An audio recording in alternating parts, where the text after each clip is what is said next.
Hello बच्चों, कैसे हैं आप लोग। बिल्कुल ठीक होंगे और मस्त होंगे। तो बच्चों, हम लोग जो ट्रायंगल पढ़ रहे थे, ट्रायंगल में आज का जो टॉपिक होगा वो होगा इनइक्वलिटीज इन अ ट्रायंगल। इसके पहले हम लोग कॉन्ग्रुवेंसी पढ़ चुके हैं। कॉन्ग्रुवेंसी में हम लोग क्या क्या देखे हैं? कॉन्ग्रुवेंसी में हम लोग देखे हैं साइड एंगल, साइड पर हमारा बात हो चुका है, ठीक है। एंगल साइड एंगल पर बात हो चुका है हमारा, ठीक है। और एंगल एंगल साइड पर बात हुआ है हमारा। इसके बाद हमारा किस पर बात हुआ था? एंगल साइड एंगल पर बात हुआ, ठीक है। मतलब इस तरीके से कॉन्ग्रुवेंसी। लेकिन कॉन्ग्रुवेंसी के बाद जो हमारा आता है इनइक्वलिटीज, मतलब कि क्या कोई भी इनइक्वलिटीज, किसी में समानता तो होगी ना। अगर हमारा अभी तक हम लोग क्या पढ़ रहे थे ना कि दो ट्रायंगल में समानता क्या है, मतलब दो ट्रायंगल में कॉमन, दो ट्रायंगल में हमारा जो सब कॉमन होता था उसको हम लोग कॉन्ग्रुवेंट करते थे। लेकिन यहां पर बात सीधा क्या हो रही है? इनइक्वलिटीज, मतलब कि कोई भी समानता नहीं है, ठीक है। दो ट्रायंगल में कोई भी चीजें समानता नहीं है, फिर भी उसमें क्या रिलेशन होगा, ठीक है। जैसे अगर देख लेते हैं हम लोग, ठीक है। अगर दो लाइन देखा जाए, अगर हमारे पास अगर देखें तो हमारे पास एक लाइन ए बी है, ए बी, ठीक है, और एक पी क्यू।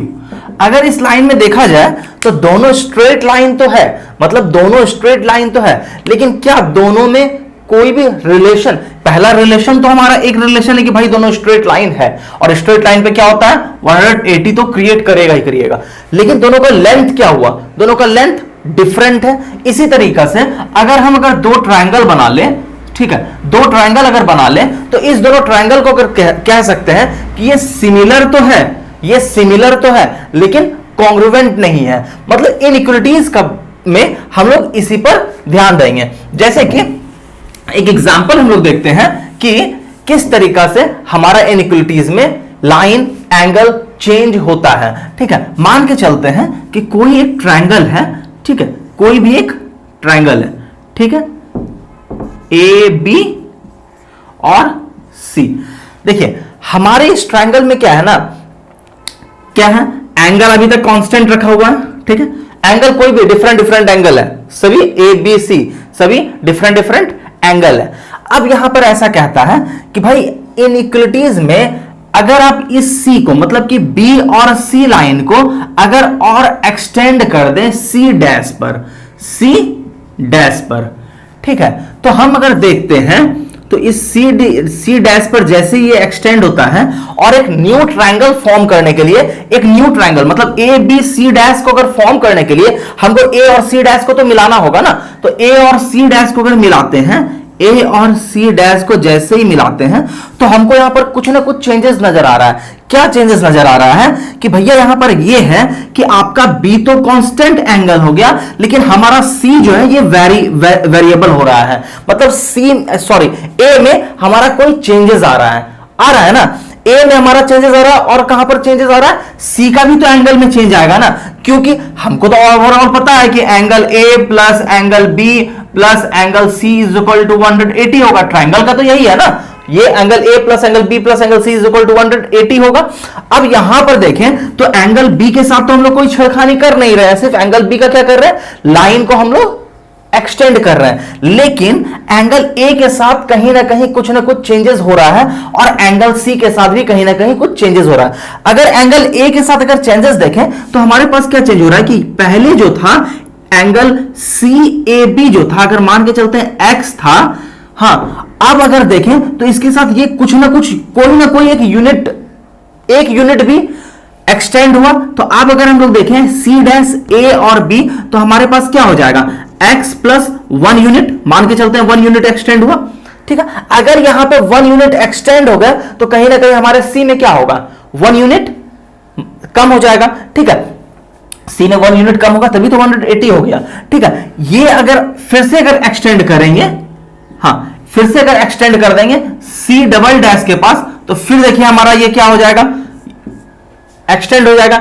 इसी तरीका से यहां पर देखिए हमको और भी कुछ चीजें समझ में आ रहा है। कुछ चीजें क्या समझ में आ रहा है कि जैसे जैसे हमारा एंगल बड़ा होते जा रहा है, एकदम बहुत ही ध्यान से देखना है, जैसे जैसे हमारा एंगल बड़ा होते जा रहा है। अब यही एक टॉपिक है, यही एक पॉइंट है, हम इसमें 3 ही पॉइंट पढ़ेंगे बच्चों। अगर ये 3 पॉइंट अगर आपके ध्यान में रह जाएगा तो आपको पूरा का पूरा इनइक्वालिटीज कॉन्सेप्ट समझ में आ जाएगा। तो यहां पर देखिए क्या है कि जैसे जैसे हमारा एंगल बड़ा होते जा रहा है, हमारा सामने का मतलब एंगल के ठीक अपोजिट साइड का लाइन क्या हो रहा है, बड़ा हो रहा है। और यही तो हम लोगों को पढ़ना है, क्या पढ़ना है कि एंगल, जितना बड़ा एंगल होगा किसी भी ट्रायंगल का, जितना बड़ा एंगल होगा उसका अपोजिट साइड में क्या होगा, उसका लाइन उतना ही बड़ा होगा। जैसे अगर इसमें देखा जाए, इस पूरे ट्रायंगल में अगर हम लोग देखें तो एंगल ए सबसे बड़ा एंगल दिख रहा है, और सबसे बड़ा लाइन कौन सा दिख रहा है हमको, इसके अपोजिट में सी डैश और बी, और सी और बी क्या। अब इसी तरीका से अगर इसको और एग्जामिन करना है, एक और एग्जाम्पल के साथ हम लोग देख लेते हैं, बहुत ही अच्छा से आपको समझ में आएगा। ठीक है, अभी देखिए कुछ नहीं करना है, अब हम 2 एंगल को एक साथ, मतलब कि तीनों एंगल को एक साथ हम लोग चेंज करते हुए चलेंगे। अभी हम लोग सिर्फ क्या कर रहे थे, सी को मतलब एंगल बी को अभी हम लोग कांस्टेंट लेकर चल रहे थे, और सी और ए हमारा चेंज हो रहा था। लेकिन अब हम क्या करेंगे कि तीनों एंगल को, ठीक है, अब तीनों एंगल को हम लोग चेंज करेंगे। तो देखिए कैसे होगा, देखिए तीनों एंगल में क्या होगा, सबसे पहले देखिए एक लाइन लेते हैं हम लोग, ए और बी एक लाइन लेते हैं, और यहां पर डालते हैं एक आर्क। ठीक है, एक आर्क डालते हैं ताकि हम लोग हर एक पॉइंट को चेंज करें। ठीक है, ये हमारा P हुआ, PQ RST। अब देखिए अगर ओवरऑल देखा जाए, P को अगर A से ट्रायंगल बनाने के लिए पहले तीनों पॉइंट को मिलाएंगे। ठीक है, PA से और PB अगर इसको अगर मिलाए तो अभी अगर इस ट्रायंगल में हम लोग देखें बच्चों तो A और P हमारा जो है सबसे बड़ा लाइन दिख रहा है, जिसमें कि हमारा B क्या है।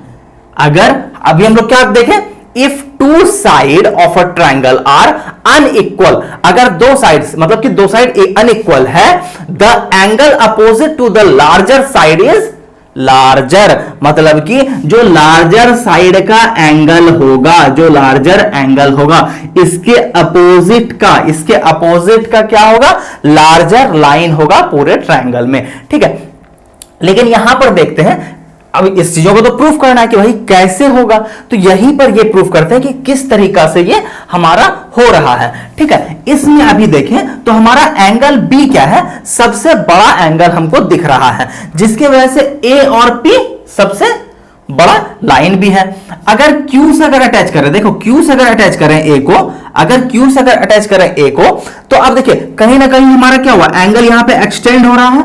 और अगर Q को B से अगर अटैच करेंगे, तो हमारा एंगल कम होता जा रहा है। इसी तरीका से अगर देखते जाए, एक टाइम में T पर जब आएंगे, एक टाइम जब T पर आएंगे और T और A को जब अटैच करेंगे और T और B को अटैच करेंगे, तो इस टाइम तक देखेंगे कि हमारा B का जो एंगल है वो बहुत छोटा हो चुका होगा। क्या वो पहले के मुकाबले अब तो हमारा B का एंगल छोटा हो चुका होगा, और A का एंगल क्या देखें, A बहुत बड़ा होकर एक बहुत ज्यादा एक्सटेंड हो गया होगा, जिसके कारण से अब हमको एक और चीज देखने को लग रहा है कि B और T जो एक लाइन है वो सबसे बड़ा लाइन हमको इस ट्रायंगल में दिख रहा है, जिसके वजह से इसके ठीक सामने का भी एंगल हम देख रहे हैं कि इसी के रिस्पेक्ट में, BT के रिस्पेक्ट में हमारा एंगल A भी एक्सटेंड होता जा रहा है। मतलब कि जिस तरीका से हमारा लाइन पर वर्क चल रहा है, उसी तरीका से हमारा एंगल पर भी वर्क हो रहा है। मतलब कि अगर एंगल में चेंजेस होगा तो हमारे अपोजिट साइड के लाइन में भी चेंजेस होगा ही होगा। ठीक है, अगर हम ये चेंज करते जाएंगे तो हमारा यहां पर भी चेंज होगा। ठीक है, अगर ये तो हमारा एक पॉइंट हो गया, इस पॉइंट को बहुत अच्छे से देखिए क्या है, if two side of a triangle are unequal, the angle opposite to the larger side is always larger.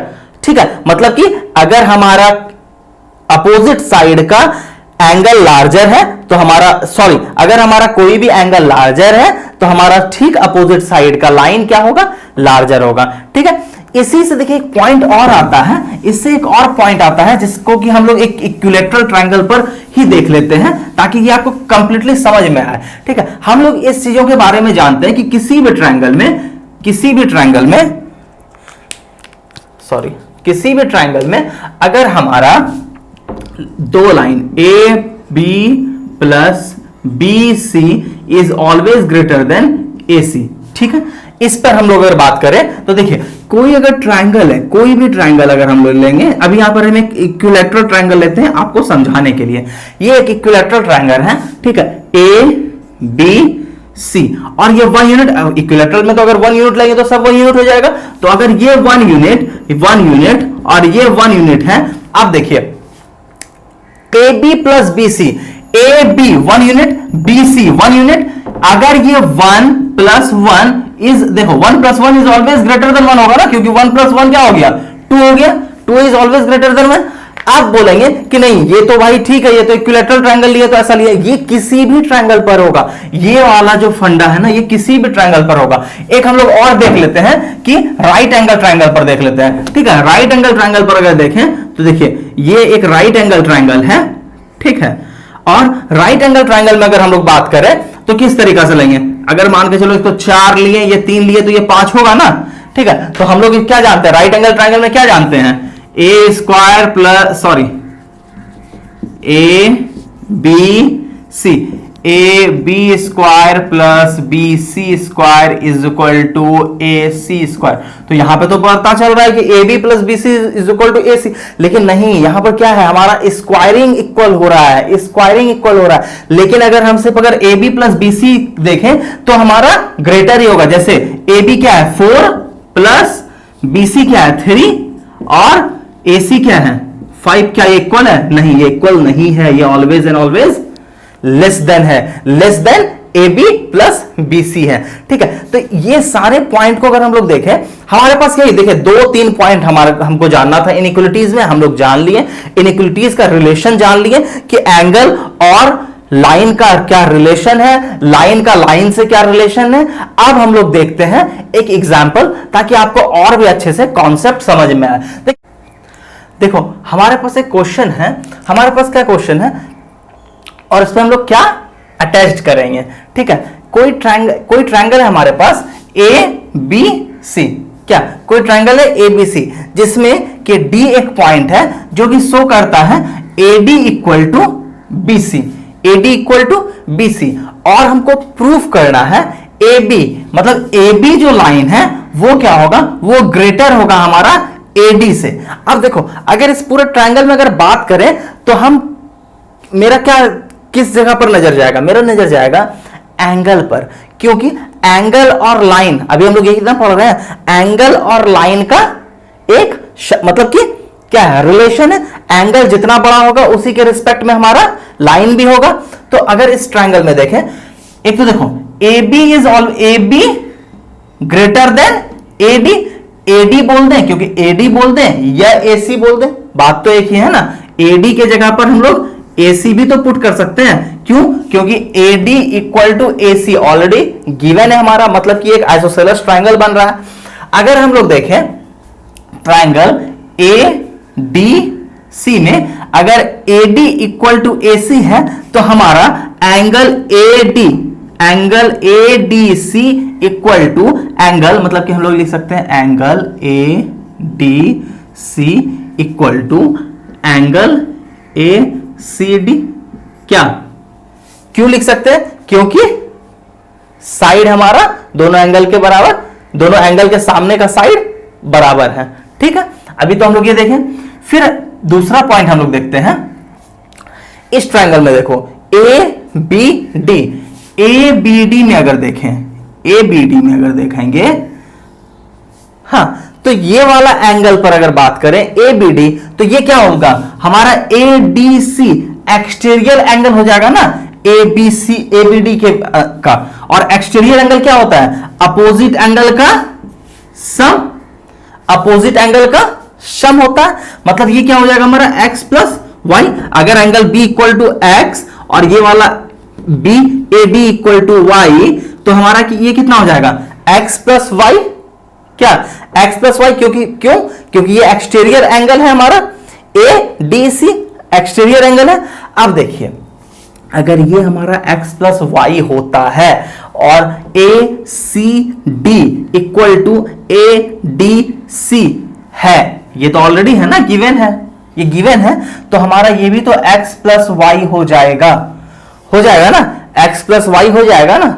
अब देखिए अगर ये हमारा x प्लस वाई हो गया और ये हमारा x है, एंगल अगर हमारा x प्लस वाई हो गया और ये हमारा एंगल x है, तो बताइए इस एंगल के सामने वाला लाइन, क्योंकि ये तो बड़ा एंगल है, और हम लोग अभी तुरंत क्या पढ़े थे, अभी जस्ट क्या पढ़े थे, अगर हमारा एंगल किसी भी ट्रायंगल में अगर एंगल बड़ा होगा तो उसके अपोजिट साइड का लाइन क्या होगा, वो बड़ा होगा।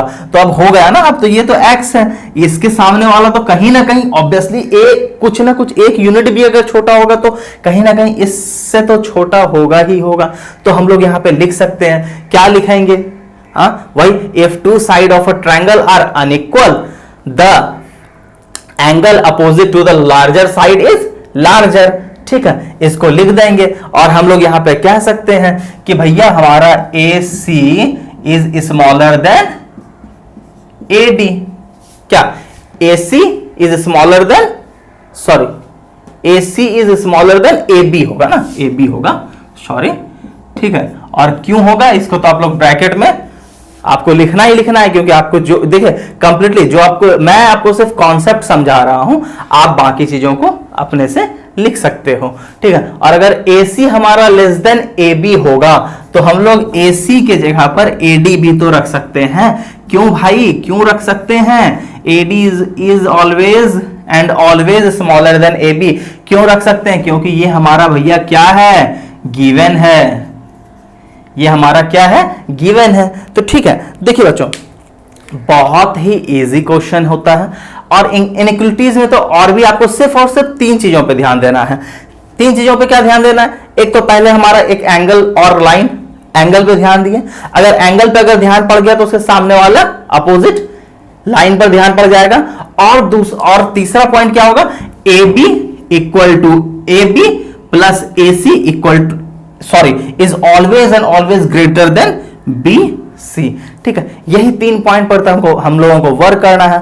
तो देखिए अगर आपको समझ में आया बच्चों तो प्लीज शेयर कीजिए और कमेंट जरूर कीजिए। ठीक है, और एक थम्स अप देकर लाइक बनता है। ठीक है, हम लोग आते हैं नेक्स्ट, मिलेंगे हम लोग नेक्स्ट क्लास में और एक नेक्स्ट टॉपिक के साथ। ठीक है, ये आपका ट्रायंगल का ही एक पार्ट होगा।